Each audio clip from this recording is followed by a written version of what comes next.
Buenas tardes, gracias por su presencia. Cuando estaba preparando la plática, me pregunté, ¿por qué estoy aquí? Porque en nuestro pasado prehispánico hubo contacto entre dos grandes culturas. Estas culturas manejaban conocimientos y materiales característicos. En Caminaljuyu, aparte de restos en arquitectura, hay enterramientos con obsidiana verde, que es propia del yacimiento de la Sierra de las Navajas, que es parte del eje neovolcánico en el actual estado de Pachuca. Y este yacimiento tiene una característica obsidiana verde. Los estudios geológicos dicen que este volcán, que está en medio del eje neovolcánico, donde hay otros 35 yacimientos de obsidiana gris, negra, tiene una composición particular. De hecho, no se explican muy bien por qué está geológicamente ahí. Y tiene una peculiar coloración verde por un alto contenido de elementos alcalinos, sodio, potasio. Lo interesante es que a partir de Teotihuacán, que Teotihuacán es uno de los primeros desarrollos urbanos en el centro de Mesoamérica, se empezó a explotar esta obsidiana de manera intensiva. Y sabemos que la obsidiana es un producto volcánico. Los geólogos dicen, se forma cuando un magma rico en sílice se enfría. La verdad es que esta explicación no es muy completa. La obsidiana tiene muchos elementos, tiene principalmente sílice, aluminio, sodio, potasio, fierro, manganeso y en proporciones menores titanio, vanadio. Pero todos estos minerales afloran a la superficie fundidos, es decir, vienen desde zonas muy profundas. Y no existe una explicación más completa. Ahora, en el conocimiento prehispánico actual hay gente que piensa que la obsidiana es piedra de rayo. Y tiene también una razón de ser. Vamos a ver a qué se debe esto. El contacto entre Caminaljuyu y Teotihuacán es un contacto entre sociedades en niveles de desarrollo equiparable, donde la obsidiana se utilizó como instrumento, como arma, como objeto religioso, como objeto de intercambio. Y recordemos que en la sociedad prehispánica la magia es parte de la religión y también se le atribuyen propiedades medicinales. Es decir, a una sola materia prima le podemos asignar propiedades físicas que son adecuadas para hacer trabajos de corte, de raspado, de perforación, pero también de adivinación. Hay fuentes prehispánicas que dicen que los dioses le hablaban a los hombres a través de cuchillos de obsidiana, y el cuchillo es una especie de lengua, de semilla, de simiente. Bajo la concepción prehispánica del centro de México, la obsidiana es fría, húmeda, se encuentra en las entrañas de la tierra, pero el origen es el rayo, y el rayo es un producto celeste donde toca a la tierra. El rayo es un elemento masculino que entra a la matriz de la tierra, que puede ser la cueva o la mina, y se enfrió. Es un remanente del contacto celeste y terrestre. La obsidiana es brillante, translúcida, transparente, no tiene un solo color definido. Es también material precioso de joyería, también se elaboraban espejos. Y todo este uso intensivo, si rastreamos la obsidiana de una sociedad como Teotihuacán o como Caminaljuyu, desde el yacimiento hasta todos los ámbitos donde se utilizó, lo encontramos en la producción, lo encontramos en la construcción de las casas, en la construcción de artefactos más complejos. Quizá es tan abundante en nuestras sociedades que a través de la arqueología la hemos olvidado. El trabajo de la obsidiana en Mesoamérica tiene una larga tradición, por lo menos de 7,000, 8,000 años, pero es hasta Teotihuacán y Caminaljuyu en el área maya donde empieza una distribución intensiva. Entonces, la obsidiana se puede estudiar desde diferentes puntos de vista. Desde el punto de vista geológico, moderno, desde el punto de vista del conocimiento prehispánico, desde el punto de vista de la medicina, desde el punto de vista de la magia. Los españoles decían que corta dulcemente. Y cuando vieron a los maestros artesanos talladores, se llevaron espejos a Europa, hacían cabuchones, anillos que eran muy preciados, pero cuando empezaron a descubrir que estaba asociado, en el caso del centro de México, con Tezcatlipoca, que es un dios enigmático. Tezcatlipoca es el dios que tiene el espejo humeante, el espejo de obsidiana humeante. Ese dios es el dios más caprichoso. Es un Dios que adivina, que da y quita, es un Dios del devenir, de la fortuna, del castigo, de la guerra, es un Dios polivalente. Esa es la obsidiana. Entonces tenemos que reflexionar y pensar que una misma materia prima se puede entender bajo varias concepciones, la misma materia prima. ¿Por qué estoy aquí? Porque Teotihuacán, con obsidiana verde, tenía contacto con Caminaljuyu, con obsidiana gris y con obsidiana negra. Y me he dedicado a estudiar y a practicar la talla de la obsidiana. Y soy como un tallador, un emisario, con un conocimiento del centro de México, que viene a aprender las características de la obsidiana y un gran conocimiento que hubo aquí. Les puedo decir que el trabajo de la obsidiana en Tikal, en Caminaljuyu y en otras sociedades da para hacer un museo de la obsidiana. No todos los volcanes producen obsidiana. Son volcanes ricos en sílice.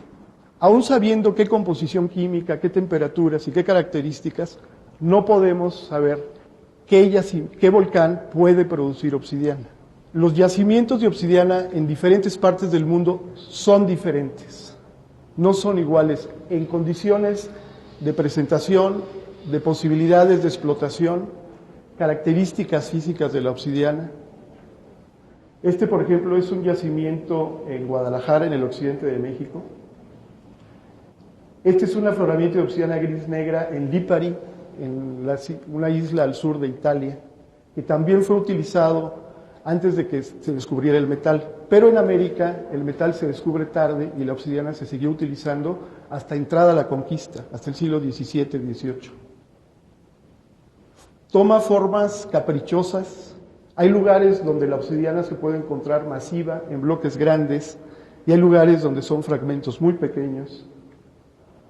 Este es un yacimiento en el estado de Veracruz, que la erosión recientemente nos permite observar la profundidad donde se encuentra. Esos son unos talleres que son los desechos que dejaron los trabajadores y se llevaban el producto. Más tarde voy a hacer una pequeña demostración y van a ver cómo la obsidiana deja desechos. La obsidiana es un material arqueológicamente muy analítico. Si la analizamos bien, podemos saber dónde se produjo, dónde se talló, cómo se usó y dónde se abandonó. Y a pesar del saqueo, quedan remanentes de obsidiana. Este es parte de un taller en el Chayal. El Chayal es un yacimiento muy, muy grande. Y tenemos varios tipos de obsidiana, varios colores. El color negro se asocia con el inframundo, con la noche, con la oscuridad. El color verde se asocia con la pureza, con la fertilidad, con la virginidad, con la divinidad. Es una fotografía, una especie de radiografía de 300 aumentos. Si no hubiera esos pequeños cristales, sería transparente. O sea, tenemos pequeños cristales en una matriz de vidrio. Hay obsidiana azul también. Pero en época prehispánica, el azul es una gama del verde. El verde azul es una gama muy amplia de colores. También la concepción de los colores es diferente a la que tenemos ahora. Es obsidiana roja, esta tiene una proporción de agua que se oxida y se asocia al sol, al fuego.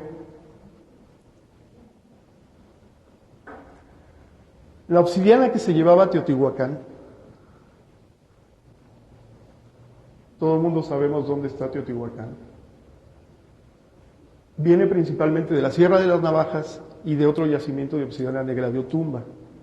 Teotihuacán es una sociedad muy organizada que mantuvo una simbología, una arquitectura, un orden a lo largo de más 300 o 400 años continuo. Los cambios fueron muy, muy graduales.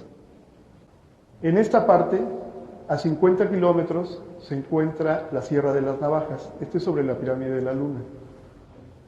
El camino de Teotihuacán hacia la Sierra de las Navajas es un camino relativamente plano y la Sierra de las Navajas se encuentra a 3.200 metros.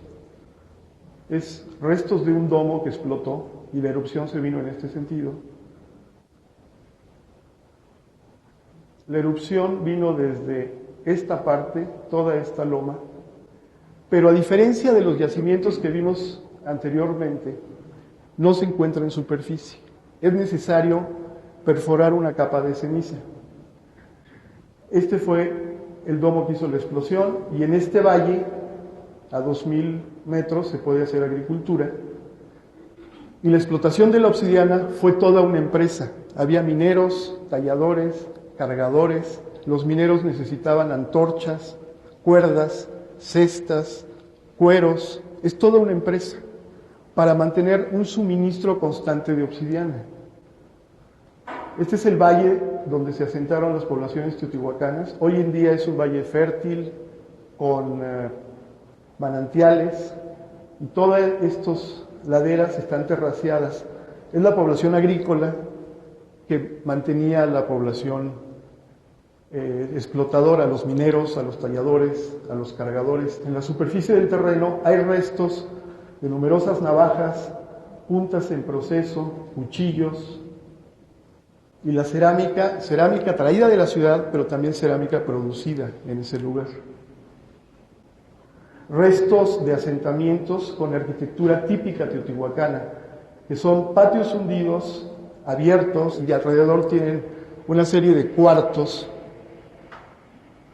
Este es varios modelos de conjuntos habitacionales teotihuacanos con el patio central, que son similares en algunos casos también en Caminaljuyu. Y esta es parte, aquí venía el patio central, son cuartos que también estaban al pie del yacimiento en la Sierra de las Navajas. Cerámica urbana, cerámica decorada, cerámica doméstica, que nos habla de un segmento de la población donde había trabajadores, también había dirigentes. Y en el yacimiento tenemos los desechos de talla que fueron sacados de profundidad. Este es el plano del yacimiento. Cada cuadro son 200 metros. Esta explotación es anterior a Teotihuacán. Aquí se inicia la explotación teotihuacana. Esta parte está alterada por la extracción moderna, pues se usa para artesanía. Es esta área. Y esos son parte de los desechos que están en superficie. De cada volumen que observamos, podemos pensar que el 30% se llevó a la ciudad y de la ciudad se distribuyó a otros centros. Esta es la explotación más alta, a 3.200 metros de altura. Es una explotación a cielo abierto. Es en esta parte y la obsidiana se encuentra aquí. Conforme va avanzando el tiempo, se necesitan hacer obras mineras profundas. Aquí tenemos los tiros de las minas, tiros que pueden alcanzar 20, 30, 40, 50, hasta más de 80 metros. Los españoles hablaban de la profundidad de estas minas. Muchos de estos tiros están rellenos por los desechos de los talleres. Esta es una mina moderna y este es un tiro. Aquí caminaban los teotihuacanos, hicieron este tiro que puede continuar 20, 30 metros rellenos de obsidiana. Quedan muchos tiros abiertos y las minas modernas cruzan tiros prehispánicos. Como podemos observar, la obsidiana no se encuentra en forma de flujos o derrames, sino hay que excavar para buscar los bloques de la calidad adecuada, del tamaño adecuado, para poder subirlos a la superficie, poder trabajarlos, hacer preformas y esos transportarlos a la ciudad. Hay muros de obsidiana, reolita, piedra pómex, que están deteniendo los rellenos. Es un trabajo que solamente se aprende en ese lugar. Es una población especializada en la extracción minera. Aquí podemos ver una veta, los túneles. En este caso, aquí se encuentran los bloques de obsidiana y mucho del trabajo minero no obtenía obsidiana. Hay que excavar grandes cantidades de volúmenes de tierra para poder obtener cierto porcentaje. La mayoría de los yacimientos, la obsidiana aflora. El volumen que se excava es volumen de obsidiana, pero en este caso no. Es decir, es una obsidiana que hay que invertir una gran cantidad de trabajo para obtener cierta cantidad. En la superficie quedan restos de los campamentos donde vivían los mineros, los talladores, donde concentraban los productos. Estos son restos de los campamentos en las excavaciones que hemos realizado. Son campamentos temporales. Mientras las minas producían, se mantenían los campamentos alrededor. Cuando las minas de un sector dejaban de producir, se desplazaban a otros lugares. Estos son talleres teotihuacanos, aproximadamente del año 350 después de Cristo, que afloran en la superficie. Todo esto es obsidiana. Eran talleres familiares en torno a un fogón. La familia iba al yacimiento, se alimentaban, permanecían cierta temporalidad y los productos eran llevados a la ciudad. Y la cerámica que se producía en el lugar también tiene nódulos de obsidiana. Las navajas que se hacían se usaban para raspar, para perforar. Son de mucho filo, pero el filo también lo pierden. Es decir, se necesitaba una gran cantidad de instrumentos porque el filo se agotaba. El acero, a diferencia, es mucho más resistente. Esto es lo que llamamos núcleos. Los teotihuacanos eran especialistas en fragmentos pequeños, eran capaces de formar lo que llamamos las lascas y obtener filos cortantes. También hay restos de la producción de cuchillos. En el yacimiento obviamente encontramos los desechos. Este tipo de producción también existe en el Chayal, también existe en Ixtepec. La habilidad de los artesanos mayas es equiparable a la de los artesanos teotihuacanos. Estos son los núcleos agotados. Después de sacar 150, 200 navajas, esto es lo que queda. Y tenemos cerámica decorada de los dirigentes, cerámica religiosa, porque era una actividad que tenía que ser auspiciada por los dioses, para que los mineros pudieran encontrar obsidiana, para que no hubiera accidentes. Y también se producían armas, cuchillos, varios tipos de instrumentos, raspadores, en el caso del centro de México para la explotación del maguey, para el pulque, perforadores, también pueden ser para el cuero, para la madera. Y se encuentran todos los procesos, todas las etapas del trabajo. Estas navajas están usadas y también existe este tipo de uso en Caminalcuyú. Sirven para raspar madera, posiblemente para hacer armas, lanzadardos. Esta es la representación teotihuacana. Esas son las perforaciones, estas, de lanzadardos. Esta es una reproducción moderna. Entonces, con instrumentos simples de obsidiana se producía armamento. Armamento que utilizaban los ejércitos, las órdenes militares.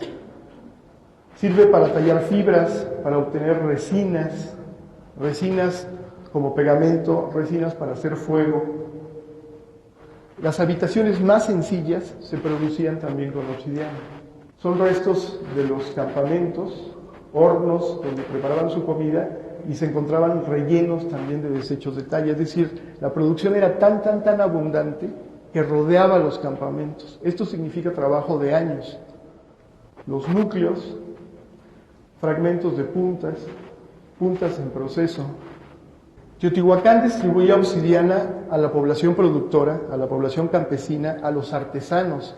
Había artesanos de fibras, de madera, de plumas, de pieles.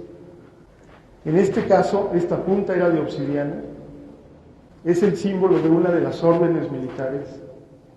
Estas puntas también eran de obsidiana. Pero recordemos que la agricultura es la que soporta económicamente toda la producción. La obsidiana verde se obtiene de un solo yacimiento y es característica de una población. Es como un símbolo, es un material que no se puede falsificar y que se identifica desde el momento en que se ve. Esta es una representación estilizada del cuchillo ceremonial, las gotas de sangre. Este es el cuchillo de obsidiana del sacrificio. Aquí tenemos un corazón, un cuchillo, es un sacerdote, este es el ojo, y tiene aquí un dardo con la punta de obsidiana. O sea, la obsidiana la representaban, la dibujaban, la ofrendaban. Estas formas se asocian con el rayo. Aquí tenemos el corazón sangrante con un sacerdote que tiene el rayo. Estos son representaciones estilizadas de cuchillos. Estas también. Como se pueden ver, está en toda la ideología, en toda la mentalidad. La serpiente, posiblemente también el rayo, la nube, pero en este caso es obsidiana gris. La obsidiana gris se asociaba con el hielo, con el castigo. Piezas que no sabemos su función exacta, posiblemente orejeras, posiblemente los ojos de Tlaloc. En el centro de México, Tlaloc es una deidad que tiene una especie de anteojos. Representaciones quizá de la luna. Hay gente que piensa que es Venus. Jaguares, siluetas de jaguares. Está roto. Fragmentos de grandes discos, el cuchillo. Esta simbología, hay autores que la manejan como la simbología del poder.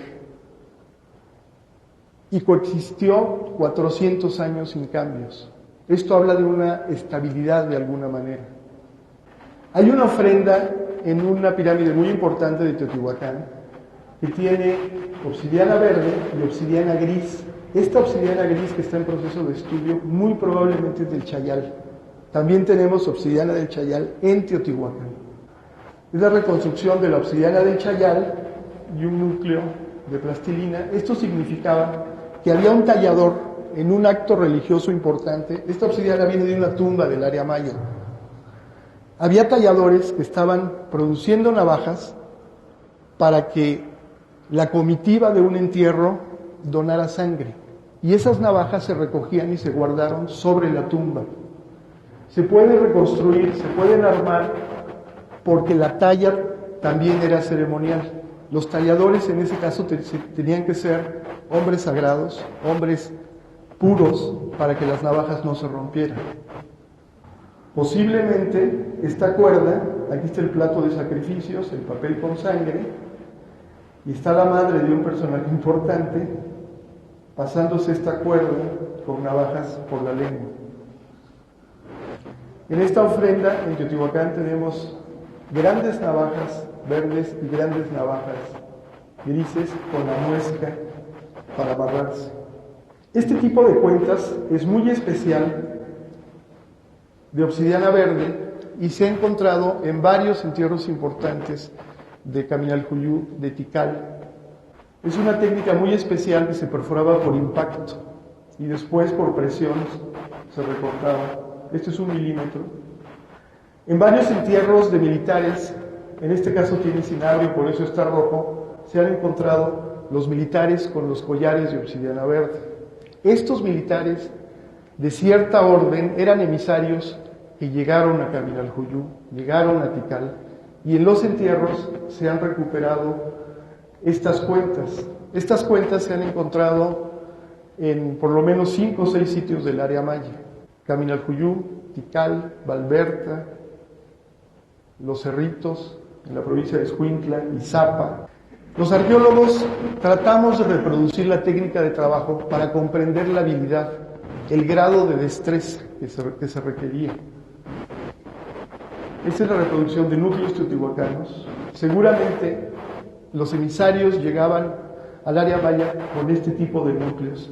Sacaban lascas, navajas, de manera similar y con una técnica muy similar en el área maya y en Teotihuacán.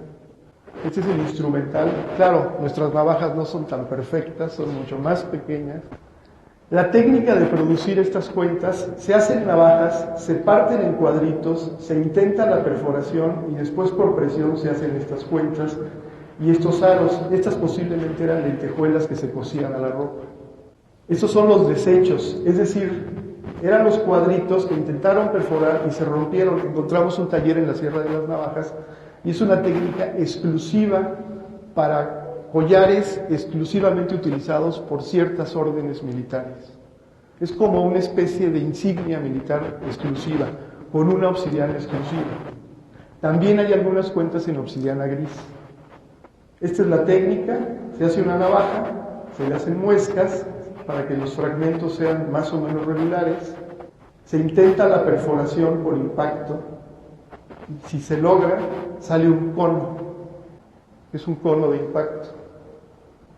Este es cuando se empieza a hacer la percusión, se empieza a generar el cono, y muchos errores, se producen muchísimos errores. Estos son unos que logramos después de más 400, 500 intentos de varios especialistas y yo. Por fin logramos hacer algunos y reproducimos unas cuentas. Esta es de Jim Woods, un especialista americano, esta la hice yo, y creemos que es este collar. Este es un sacerdote militar, tiene los dardos, el cuchillo, atravesando un corazón, las gotas de sangre. Este es un collar de 300 cuentas recuperado en un entierro en Teotihuacán. Estos son los sacerdotes militares. Y en Caminaljuyu, en un templo importante, aquí se encontraron, este es el cráneo, las piernas, y aquí están las cuentas. Este es el material reportado en las canciones de Caminaljuyu y estas son las cuentas de obsidiana verde. Estas fueron de un producto de un saqueo en Izapa y estas las que hemos encontrado en un taller en el yacimiento y son idénticas. Miden 3 milímetros. Tanto trabajo, si se ponen como cuentas de un collar, este es el aspecto, pero si se ponen horizontales, posiblemente cosidas, este sería un posible uso. De hecho, un autor americano que las describe las llama lentejuelas. Y una posibilidad, este es un personaje que tiene elementos teotihuacanos, es un personaje muy importante maya, otro personaje teotihuacano que tiene lanzadardos, tiene un yelmo que probablemente estaba forrado de cuentas de obsidiana verde. Probablemente, es una interpretación. 1000 años después, la importancia de la obsidiana continúa en Mesoamérica. Este es Ixcoatl o Ixcohuatzin de respeto, que quiere decir serpiente de obsidiana. Él forma la Triple Alianza. Y en los códices, el códice mendocino dice dónde tenemos Ixtepec en náhuatl, que es Ixtepec, es el cerro. Aquí está la partícula tetl de piedra y la navaja. Esto puede ser cerro negro o yacimiento de obsidiana o un cerro donde hay una fortaleza. Este es el símbolo de Ixteyocan, que es Itz de Itztli, obsidiana en náhuatl, el núcleo, la navaja, Tet, la partícula T de tetl, piedra, y el camino. Ellos tenían registrados donde tenían los yacimientos, los talleres, y donde concentraban a las tropas. Este es Ixyocan, que los españoles registraron como Izúcar, pero es Ixyocan, donde se reunían las órdenes militares para ir a conquistar. La efectividad del filo de la obsidiana es el filo natural más eficiente que existe. Se utilizó en los macuahues. Hemos hecho algunas reproducciones con fragmentos de navajas que en las narraciones de Bernal Díaz del Castillo dicen que casi de un tajo le cortaban la cabeza a un caballo. Claro que los españoles tenían que demostrar su valentía y quizá exageraban un poco, pero de que son armas eficientes, no hay duda. Estamos bien protegidos. Este es Tezcatlipoca. Entonces vemos que la obsidiana está en las armas, en la producción. Este es el espejo. Por atreverse a meterse al interior de la tierra con otro dios, Quetzalcóatl, la tierra le mordió y le cortó el pie, donde tiene una pieza de obsidiana que humea y su espejo de obsidiana. Este es el espejo de obsidiana, pero en este caso es negro. Cetros de los gobernantes de obsidiana pulida. Una gran diferencia, los teotihuacanos no pulían obsidiana, pero 1000 años después los aztecas sí pulían obsidiana. Esta quizá es la pieza más enigmática. Es obsidiana muy probablemente de Otumba. Es un mono. Los aztecas eran una sociedad muy rígida y muchas veces elementos, acciones que no se permitían representar con hombres, la representaban con los monos. Los monos son libres, pueden hacer muchas cosas que están prohibidas para el hombre. Esta pieza debe ser de un rito muy importante, quizá un cambio de era, de origen, quizá de un siglo, el siglo equivalente prehispánico. Ahora, si tienen preguntas, mientras que voy a hacer una pequeña demostración. Este es parte del instrumental mínimo para que vean simplemente el trabajo de la obsidiana. Quería preguntarle sobre los ojos de Tlaloc, si usted sabe cómo se fijaban o cómo se los colocaban. Bueno, seguramente había máscaras de madera a las que se forraban con cuero, con estuco, se les pegaba mica, pizarra y obsidiana, seguramente. Y había pegamentos, hay registros, bueno, para el posclásico, para 1000 años después, que con bulbo de orquídea, aunque no dicen exactamente qué orquídea, se hacían pegamentos. Hay estudios sobre eso. Que la obsidiana roja se fue ordenando, donde se encuentra, porque son un poco Cada yacimiento tiene un pequeño porcentaje de obsidiana roja. La lava que forma la obsidiana, el magma que forma la obsidiana, debe tener menos de un 10% de agua. Si tiene más de un 10%, ciertos minerales se oxidan y da esa coloración. No es de fractura tan limpia, pero es más dura. Pero sí era apreciada, porque hay cuentas en forma de calabazas, de vegetales, de obsidiana roja. Pero es un pequeño porcentaje en cada yacimiento. Hay yacimientos que tienen más, en especial algunos de Occidente de México. Se llama, le decían, obsidiana meca, que significa manchado. Cuando uno está excavando en el Petén, uno sabe que ha encontrado una tumba de un rey cuando hay mucha obsidiana. Entonces, cuando yo estuve excavando vertical, cuando mi túnel llegó a mucho obsidiana, yo sabía que había una tumba adelante y si había. ¿Hay el mismo sistema en otros lugares en México o ese fue en costumbre? Yo estoy hablando de clásico tardío. Ok. En especial en la sociedad maya, todo lo que tiene que ver con la apertura de una tumba, con la clausura de una tumba, todo lo instrumental que se usa, aunque sean cinceles, los metates para moler los pigmentos, los instrumentos para hacer otros artefactos, los instrumentos de sacrificio, los desechos de talla, todo entra del ámbito de lo sagrado, por eso se guarda. que son los famosos cachés que registran los franceses. Cuando yo excavé la tumba de Nahuatl en Tikal, había un robo de hace 1000 años, no fue saqueo reciente, fue un saqueo de hace 1000 años.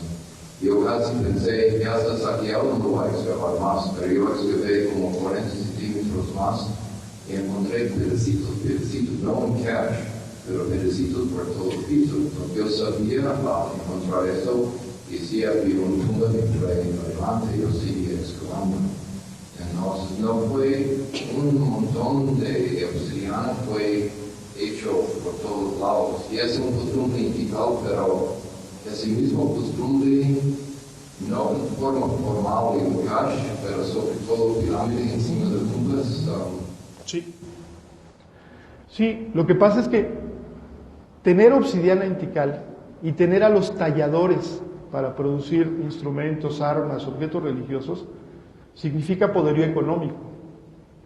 Esos volúmenes de obsidiana, aunque sean desechos de talla, en ese contexto, significa poder. Hay sitios en el área olmeca que los desechos de talla se guardaron también, pero a veces la población común, que no tenía acceso, tomaba los desechos de talla, la basura, por llamarlo de alguna forma, para sus instrumentos y la reutilizaban. Entonces significa un poderío económico, porque los talladores, para que tengan materia prima, es un alto costo de transporte, y ellos tienen que tener la destreza para no echar a perder la obsidiana, porque un tallador en Tikal que va a producir navajas y rompe un núcleo por no ser un hombre sagrado, es un alto costo. Hay narraciones para el posclásico tardío del centro de México que dice que los talladores, que era un cargo, si no ayunaban, las navajas se les rompían. Entonces, tener esa materia prima, aunque sean desechos, significa un alto costo. Y solamente ciertas gentes tienen el poder de transportar los núcleos seleccionados a grandes distancias. Esa es mi apreciación.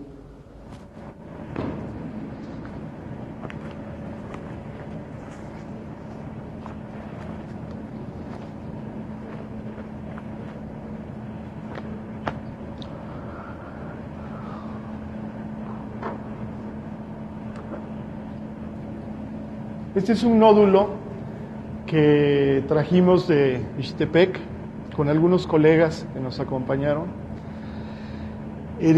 No he tallado mucho la obsidiana de Ixtepec. Cada obsidiana tiene sus peculiaridades y es un privilegio para mí tratar de hacerlo. Ahora, no ayuné hoy, pero esperemos que salgan bien las lascas. Se ve opaca porque la obsidiana absorbe agua del medio ambiente y se forma otro mineral que se llama perlita.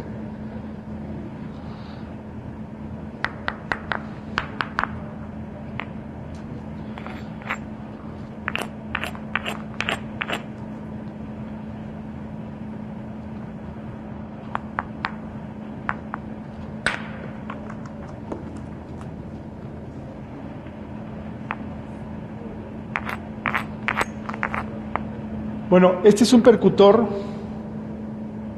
teotihuacano, que me lo traje.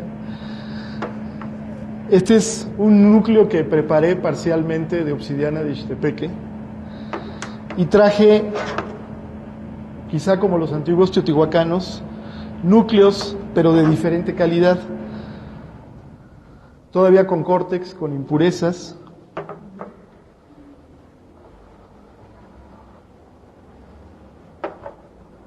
Y bueno, voy a hacer un intento de sacar unas lascas, de tratar de descortezar, y después de varios pasos se llega a esto.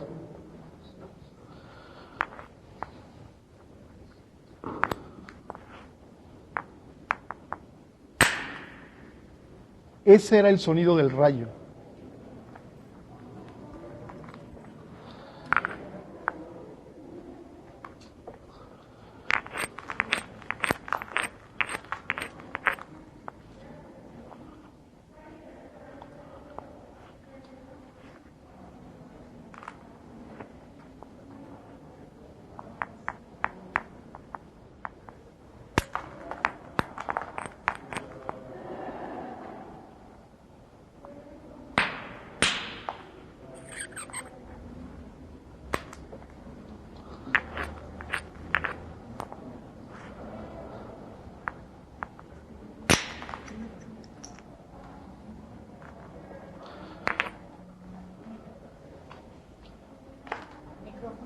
No.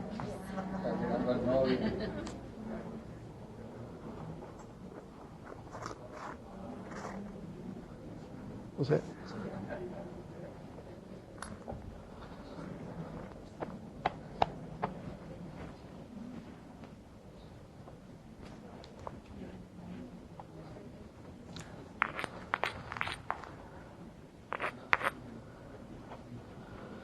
aquí tiene una impureza aquí.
Después de descortezar todo, nos quedaríamos con un pequeño sector.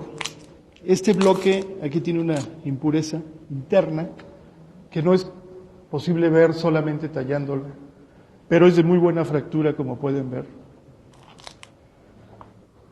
Ahora voy a sacar alguna pequeña lasca navaja de lo que sería después de media hora de trabajo llegar a esto.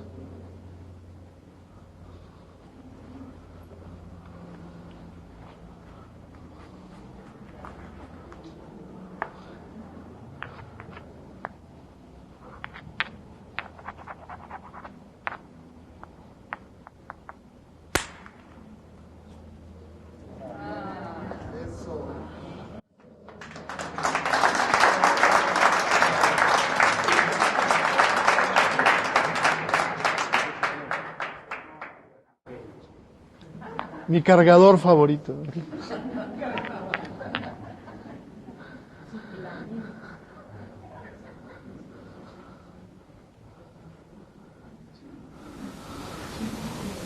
¿Nos puede explicar qué es lo que usted busca cuando le está dando vuelta a la piedra?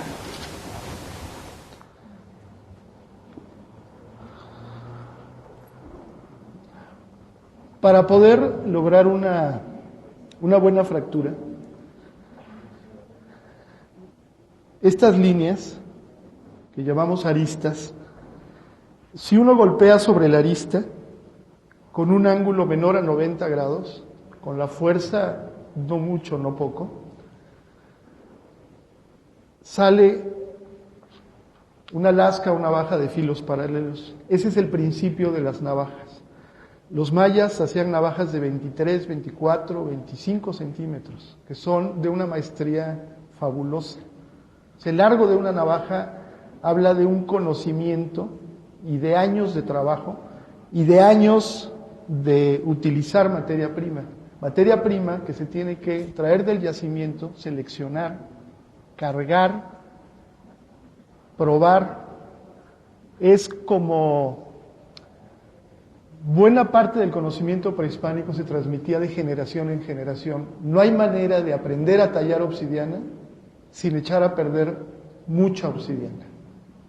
Y la calidad no siempre es segura. Por ejemplo, en este bloque, que es de buena calidad, apareció una fractura interna del enfriamiento de la lava.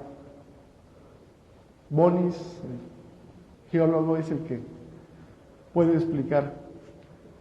Pero en general es cierto ángulo, con cierta fuerza y práctica. y ser un hombre puro. Exagerado.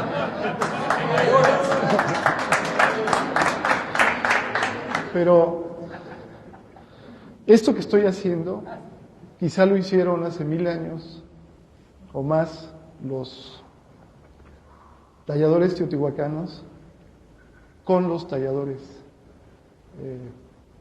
mayas, y estoy seguro que en el futuro van a ir talladores guatemaltecos a Teotihuacán, porque es un conocimiento que tenemos que recuperar.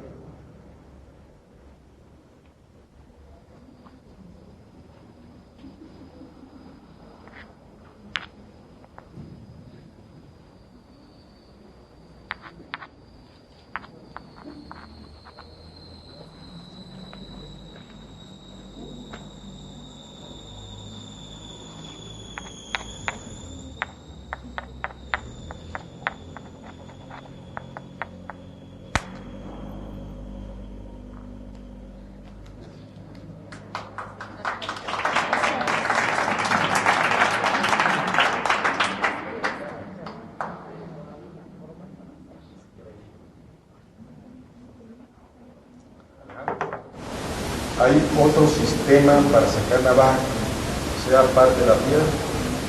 Compresión. Hay que prepararse, se requiere otro instrumental, que luego en el avión me paran porque dicen, ¿y esto qué es? ¿Y estos huesos? Y no es fácil, pero una pequeña demostración de que con presión se puede, la voy a hacer.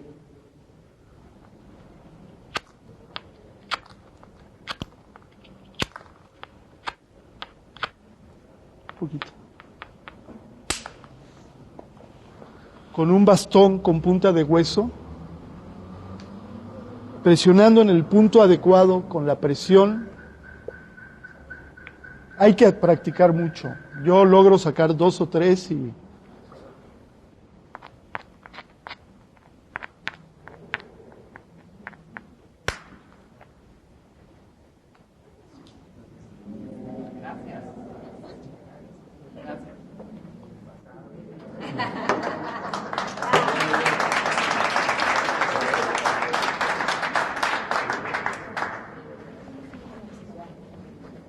esta es arenisca silicificada. Es muy importante que sea homogéneo, que no tenga cristales. Y esta es riolita, que es riolita, normalmente donde hay obsidiana hay riolita. Pero, por ejemplo, en el Chayal hay percutores de basalto, que el basalto es muy duro, entonces hay que tratarlo con mucho cuidado porque estrella la obsidiana. La obsidiana del Chayal también es muy dura, pero es muy frágil también. Entonces, los percutores son tan importantes como la calidad de la obsidiana. ¿Cuáles fueron las razones o los posibles motivos por los cuales se llevaba obsidiana de aquí de Guatemala a Teotihuacán? Si ustedes tenían, bueno, si los teotihuacanos tenían sus vidas ahí. Porque esta obsidiana no hay allá, es autenticidad. Es como tu pasaporte.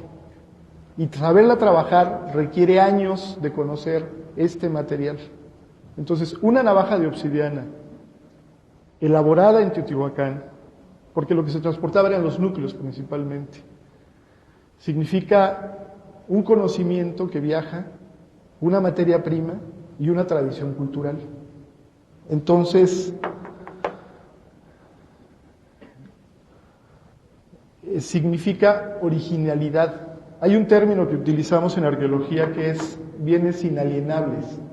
No se pueden falsificar, son propios de un lugar y denotan su origen inmediatamente. Sí. Pero los excéntricos también se hacen con estos golpes o más con empujar con fuerza. Se hacen más con presión. Pero bueno, ahora la tendencia, no les llamamos excéntricos, son siluetas. Excéntrico es que no tiene centro o simetría. Pero son siluetas, trabajadas por una cara, que serían monofaciales, o por 2 caras bifaciales, y son siluetas de animales, de hombres, y algunos no sabemos, pero son siluetas. Bueno, voy a tratar de hacer una pequeña demostración.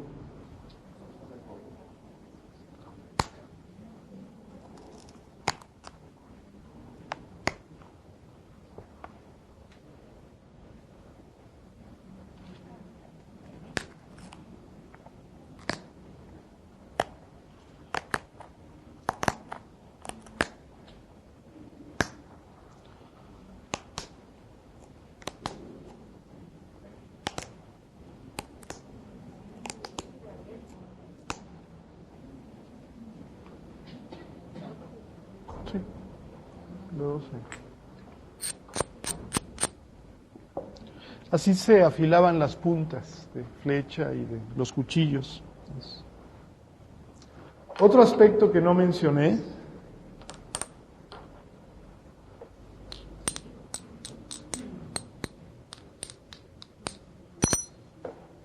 es un sonido único. En el mundo prehispánico este sonido no se podía hacer con otro material.